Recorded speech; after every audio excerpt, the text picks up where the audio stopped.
시간을 함께 했는데 오늘이 제 15장 공헌의 법칙이라는 마지막 이 단락을 하게 되었습니다. 소제목으로는 더 많은 사람들과 함께 만드는 더 행복한 세상이라고 합니다. 내가 성장하면은 다른 사람들의 삶에 공헌할 수가 있습니다. 우리 책도 그죠? 우리가 무엇을 성장하는가 하는 제목인데, 우리가 성장하면은 다른 사람에게도 공헌을 할 수 있는데, 다시 말해서 단순히 우리가 성공만 하는 게 아니라 의미 있는 일을 할 수 있다고 합니다. 또한 자기 개발 과정에서 얻은 것을 다른 사람들에게 나눠줄 수 있습니다. 나는 성장해서 얻은 자신감으로 지금 조언이 말을 하는 겁니다. 다른 사람의 성장을 도울 수 있다고 믿게 되었고, 그리고 거기서 우리 존도 가장 큰 기쁨과 보람을 찾았다고 합니다. 자신에게 없는 것을 다른 사람에게 줄 수 없는 법입니다. 맞는 말인 것 같습니다. 그렇죠? 내가 가진 게 없는데 다른 사람에게 줄 수 없잖아요. 그와 마찬가지로 열심히 노력해서 배우거나 얻은 것은 다른 사람에게 전수할 수 있습니다. 내가 가진 것이 없다고 해서 포기하는 것이 아니라, 우리가 오늘 이 시간에도 열심히 일찍 일어나서 노력해가지고 배우려고 이 자리에 앉은 것처럼 그렇게 하게 되어지면 다른 사람에게 전수할 수 있습니다. 공헌의 법칙대로 사는 사람은 다른 사람에게 많은 것을 줄 수 있다. 스스로 성장하는 사람은 다른 사람도 성장시킬 수 있기 때문이다. 벤자민 프랭클린의 이 글을 우리 조언이 읽으면서 자기가 10대에 자기가 읽었더라고요. 나는 부자로 죽었다는 말보다 쓸모 있게 살았다는 말을 듣고 싶다. 이 글을 자기가 읽으면서 이도 삶이 변화되어지기 시작한 것 같습니다. 특히 플랭클린이 이 난로를 만들 때가 있었는데, 그냥 특허를 신청해서 큰 돈을 벌 수도 있지만 자신의 이 발명품을 이렇게 세상과 이렇게 나누기로 하고 세상에 나누었다고 합니다. 이 플랭클린은 세상을 보면서 자기의 이익을 챙기려는 생각을 하지 않았습니다. 오로지 얼마나 많은 사람을 도울 수 있을까를 생각했습니다. 그래서 프랭클린이 아침이면 오늘은 어떤 좋은 일을 할까? 또 저녁에 잠잘 때 밤이면 오늘은 내가 어떤 좋은 일을 했지? 이렇게 자신에게 있죠. 물었다고 합니다. 전 본보기가 되어준 이 플랭클린의 이 리더의 일대기뿐만 아니라 이 부모님께도 좋은 본보기가 되어서 다른 사람을 돕고자 하는 욕구가 생겼다고 합니다. 오늘 우리가 이게 읽고 있는 이 책의 존 맥스웰의 저자도 자기가 플랭클린을 통해서도 도움을 받았지만 자기의 부모님도 참 많은 도움이 되었다고 합니다. 그러면 살아가면서 다른 사람을 돕고 큰 공을 하려면 어떻게 해야 할까? 한번 고민을 해보면 참 좋겠습니다. 저수지가 아닌 강이 되기 위해서 노력해야 된다고 합니다. 네. 성장을 추구하는 사람들은 대개 자신의 가치를 높이기 위해서 성장에 주력합니다. 그런데 그들은 계속해서 물을 받아들이지만 받아들이고 계속 고여있기만 하면 저수지와 다를 바가 없답니다. 그러나 강은 어떻습니까? 계속 흘러가잖아요. 물이 들어오면 강은 그대로 내보냅니다. 우리도 그런 자세로 배우고 성장해야 합니다. 그러면 주면 주는 만큼 받는다는 믿음이 필요하다고 합니다. 올바른 자세로 성장이 매진할 경우에 결핍을 경험하는 일이 절대 없고 오히려 늘 나눠줄 것이 생기게 된다고 합니다. 우리도 강처럼 늘 흘러보내는 사람이 되었으면 좋겠습니다. 존이 이 고던 맥도날드 강연을 듣게 되었는데, 거기에서 이런 질문들을 했다고 합니다. 그는 격려해 줄 사람을 찾으라고, 그리고 다른 이들을 격려하는 사람이 되라고 했습니다. 근데 질문들이: 누가 당신을 멘토링하고 지혜의 기준점을 제시하는가? 누가 당신을 멘토링해서 더 나은 사람이 되고 싶은 열망을 불러일으키는가? 그리고 또 당신을 자극해서 더 깊이 생각하게 하는가? 누가 당신의 꿈에 힘을 불어넣는가? 누가 당신을 아끼는 마음으로 꾸짖는가? 누가 당신의 실패를 너그럽게 받아주는가? 누가 압박이 심한 상황에서 따로 부탁하지 않아도 당신의 짐을 들어주는가? 누가 당신의 삶에 즐거움과 웃음을 주는가? 누가 당신이 기죽었을 쓸 때 마음을 다잡게 하는가? 누가 당신이 신실하게 종교를 찾도록 하는가? 누가 당신을 조건 없이 사랑하는가? 이러한 질문은 있죠. 우리가 최고의 모습을 나타날 수 있도록 격려해 줄 사람을 찾는데 큰 도움을 준다고 합니다. 동시에 우리는 이 질문을 뒤집어서 우리 자신이 다른 사람에게 그런 역할을 할 수 있도록 한번 생각해 보고 그런 사람이 되어 준다면 너무 좋을 것 같습니다. 우리 지미 카터 대통령께서도 내 인생은 한 번뿐이고 그것을 의미 있게 살 기회도 한 번뿐이다. 내 신념은 언제 어디서든 영향력을 발휘할 일이 있으면 시간이 허락하는 한 그게 무엇이든 최선을 다하라고 요구합니다. 아무런 대가도 바라지 않고 자신의 시간, 능력, 자원을 내주는 이런 이타적인 행위는 세상을 더욱 살기 좋게 만듭니다. 나아가 다른 사람의 가치를 높이기 위해 의도적으로 노력해야 합니다. 그러면 우리가 공헌하는 자세를 기르는데 도움을 주는 몇 가지 요소가 있습니다. 제일 첫 번째가 감사하는 겁니다. 두 번째가 사람을 먼저 챙깁니다. 세 번째가 물질의 노예가 되면 안 됩니다. 네 번째가 다른 사람에게 삶의 주동권을 내주지 않습니다. 다섯 번째, 성공을 수학이 아니라 파종으로 생각합니다. 파종은 심고 나는 거잖아요. 여섯 번째는 자기 만족이 아니라 자기 개발에 집중합니다. 일곱 번째는 계속 베풀기 위해 계속 성장에 노력합니다. 지글러 강연에서 네, 다른 사람들이 원하는 것을 얻도록 충분히 도우면 우리도 원하는 것을 무엇이든 얻을 수 있습니다.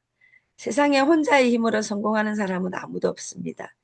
희생은 없는 성공은 없고 만약 우리가 희생하지 않고도 자기 자신이 희생하지 않았는데도 성공한다면 그것은 우리보다 먼저 가서 희생한 사람이 있었기 때문입니다. 만약 우리가 희생하고도 성공을 누리지 못한다면 뒤에 오는 사람이 우리의 희생에서 성공을 거둬들인다고 합니다. 가장 중요한 존재는 사람입니다. 다른 사람들 잘 대하면 그들에게만 이익이 되는 것이 아니라 우리도 인생을 더 잘 헤쳐나가고 배울 수 있습니다.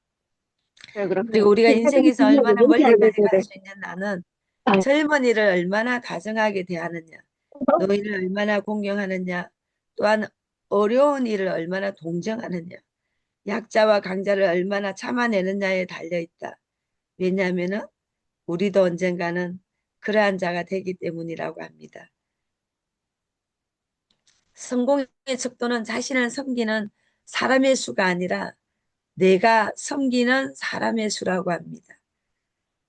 이 리처드 포스터가 우리 문화는 소유에 집착되어 있는데 물건을 손에 넣으면 기분이 좋아질 거라고 생각을 하는데 이것은 심각한 착각이라고 합니다.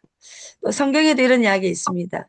물질의 정신과 인생을 빼앗긴 사람의 이야기가 나오는데 이불 좀 이기심 찍을게요. 때문에 큰 그림을 못 본 그는 재산을 모으기에만 급급했습니다.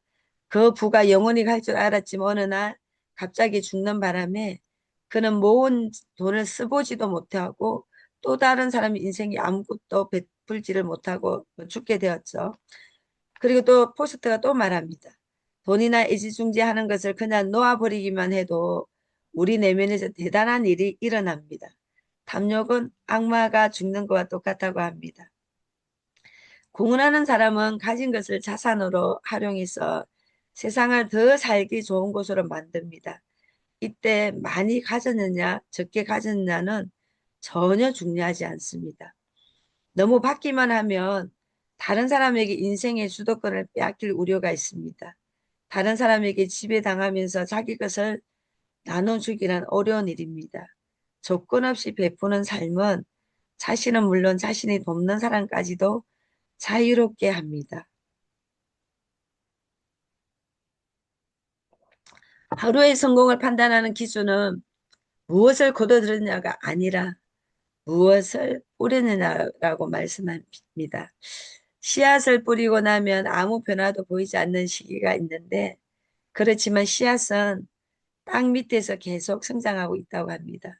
이 나비 살레는 우리 조은의 친구인데 커피 농사를 짓는 것 같습니다.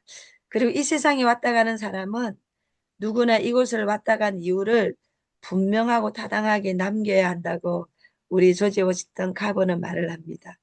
자기 만족은 자기가 좋아하고 칭찬을 가장 많이 받을 만한 일을 하는 것이지만 우리가 모두 자기 만족을 원하고 있잖아요. 근데 이거는 네, 칭찬을 가장 많이 받을 만한 일을 하는 것이지만 자기 개발은 자기가 남달리 잘하는 일을 하는 것, 다시 말해서 자기 본분을 다하는 것이라고 합니다. 자기 개발을 많이 해야지 또한 성장이 되어지고 성장을 해야지 또 남을 또 도와줄 수 있는 일을 한다고 말합니다. 계속 베풀고 싶으면 계속 성장해야 한다. 적극적으로 성장하지 않으면 열정도 사라진다. 누구나 자신이 잘하는 일을 하고 싶어 하지만 어떤 일을 잘하려면 계속해서 실력을 갈고 닦아야 한다. 기술이 부족하면 열의도 식고 결국 불만만 남는다. 그러면서 자꾸만 과거의 전성기를 돌아보게 되면서 좋은 시절이 있었지 하면서 그런 말만 하게 되어진다는 거죠. 전설적인 공헌자가 있습니다. 침논. 네, 우리 이 침논도 자기가 얼석부라는 네, 이분이 일보다 자기 자신에게 더 공을 들여라. 수입은 경제가 아니라 자신의 철학과 직접적인 연관이 있다. 환경이 바뀌길 바란다면 자신부터 바꿔라. 이 얘기를 듣고 이번 집론도 이분에게 많은 도움을 받은 것 같습니다. 그래 우리 집론이 31살에 백만장자가 되어지고 컨플런스 사업을 시작하면서 네, 책도 20권 내 저자로 남기고 뭐 6천 번 넘게 강연을 하고 한 500만 명의 그런 많은 분들을 성장하는데 도움을 주었다고 합니다. 우리가 다른 사람에게 줄 수 있는 가장 큰 선물은 자기 자신을 개발하는 것인데 취임이 많은 사람이 저명한 스승과 멘토가 될 수 있게 도와준 비결은 바로 끊임없는 자기 개발이라고 합니다. 그는 자신이 성장하면 다른 사람을 성장시킬 수 있음을 알았기 때문에 한마디로 그는 공헌의 법칙에 따라서 살았던 것입니다. 우리 조지 버나드 쇼도 인생을 가장 유익하게 살아가는 길은 다른 사람을 섬기는 것입니다. 우리의 인생이 다른 사람과 미래 세대를 위해서 찬란하게 타오르기를 바란다면 계속 성장하자고 말하고 있습니다. 성장하는 우리에게 앞날의 건투를 빈다고 합니다. 엄청나게 빨리 제가 진행을 했네요. 마지막으로 있죠. 이 책을 어, 지은 우리 존 맥스웰이 네, 말을 합니다. 그리고 마지막에 에필로그를 이분이 네, 남겼는데 이분께서 하시는 말씀입니다. 우리 앞에 그저 우리 법칙을 할 때 나왔던 부분인데 이분이 마지막에 또 당부하고 싶은 말이 하루의 5분을 하루 일과를 한번 뒤돌아보라고 합니다. 우리가 그냥 생각 없이 그냥 하루를 그냥 이렇게 잠을 이렇게 자는 경우가 있는데 하루를 지나고 난데 하루 5분을 그날의 일과를 한번 되돌아보면서 어떻게 살아왔고 어떻게 했냐 이걸 뒤돌아보는 것이 참 중요하다고 합니다. 그리고 또 하루 10분을 내어서 우리가 다음 날에 계획을 한번 세워보라고 합니다. 그래서 많은 분들이 성공하신 분들은 바인더를 많이 적거든요. 소위 말하면 바인더를 적으면서 계획을 하시고 어떤 분들은 1년 계획, 한 달 계획, 그리고 한 주 계획을 세우시고 또 하루 계획을 세우시는데 대부분 분들이 하루 일과를 적으시면서 체크를 해 나가는 경우가 참 많이 있습니다. 성공하신 분들은. 우리도 하루에 10분을 다음 날의 계획을 세우는 일을 네, 하면 참 좋을 것 같고요. 그리고 하루 15분의 시간을 내어서 내 마음속에 있는 꿈을 다시 한번 확인해보고 선포도 해보고 또 기록되어져 있는 것을 한번 읽어보고 이러한 부분들이 너무 중요할 것 같습니다. 그리고 인생에서 여러분 속도는 중요하지 않다고 합니다. 그냥 먼저 간 사람이 있지만 먼저 우리도 시해드 된 사람이 있지만 그러나 우리는 우리의 속도가 있잖아요. 우리 자신의 속도가 있는 것만큼 내 자신의 속도로 가라고 합니다. 그러나 천천히, 그러나 꾸준히 계속하라고 합니다. 포기는, 네, 포기한 사람, 우리가 뭐라고 합니까? 이 실패는 결국은 뭡니까? 포기만 하지 않는 거라고 하잖아요. 그죠? 그래서 우리가 포기만 하지 않으면, 네, 우리가 성공할 수 있는데, 포기는 실패와 똑같다고 하잖아요. 그래서 우리가 끝까지 천천히 자기 자신의 페이스에 맞춰가지고 그냥 꾸준히 그냥 매일매일 우리가 하는 것이 바로 우리가 성장하는 것이고 우리가 성공할 수 있는 부분이고 또 우리가 많은 분들에게 우리의 성장한 모습을 또 나눠줄 수 있는 그런 부분이 있는 것 같습니다. 그래서 우리 강명희 우리 그룹장님께서 제게 오늘의 이 시간을 주셔가지고 저도 많은 성장을 하게 되었던 시간이었던 것 같습니다. 너무나 감사하고 저에게 귀한 시간을 내어주신 우리 강명희 사장님께 너무 다시 한번 감사한 말씀을 드리고 제가 목소리가 네, 좀 청아하지 못한 가운데도 함께 이 시간을 우리 같이 성장하는 시간을 같이 해주신 많은 분들에게 또한 감사함을 드립니다. 여러분 사랑하고 축복합니다. 그리고 진심으로 감사함을 드립니다. 감사합니다. 저는 오늘 여기까지 하고 우리 책 한 권을 마스터 했습니다. 네, 이상입니다. 짝짝짝짝. 네. 와, 사람은 무엇으로 성장하는가? 한 6개월 정도 이렇게 귀한 강의를 진행해 주셨습니다. 너무나 감사하죠. 그리고 마지막에 공헌의 법칙이었는데요. 우리의 감동을 모두 함께 나누는 시간을 했으면 좋겠습니다. 책에 대한 내용을 이렇게 귀하게 진행해 주신 우리 김미숙 사장님에 대한 그리고 책의 내용에서 내가 어떤 감동을 느꼈는지에 대한 내용들을 아낌없이 모두 발표해 주시면 감사하겠습니다. 우리 김미숙 사장님의 이 6개월 이상의 공헌과 헌신으로 우리 생각의 사이즈가 커졌죠. 그리고 우리 존 맥스웰도 그랬어요. 처음에는 자기가 성공을 위해서 무엇인가를 더 열심히 시작했다. 그런데 시간이 지나고 보니 이것은 성공의 차원을 뛰어넘고 내가 갖고 있는 것을 다른 사람들을 위해 공헌하면서 진정한 삶의 의미를 알게 되었다라는 내용들이 나오죠. 맞습니다. 우리 사장님들께서 나누어 주시는 그 말씀들이, 그 에너지가 우리 모두에게 또 확장이 되고 공헌이 됩니다. 용기를 가지시고 자신 있게 음소거해 주시고 감사의 인사를 함께 나누어 주시는 시간이 되면 좋겠습니다. 어느 분부터 해주실까요?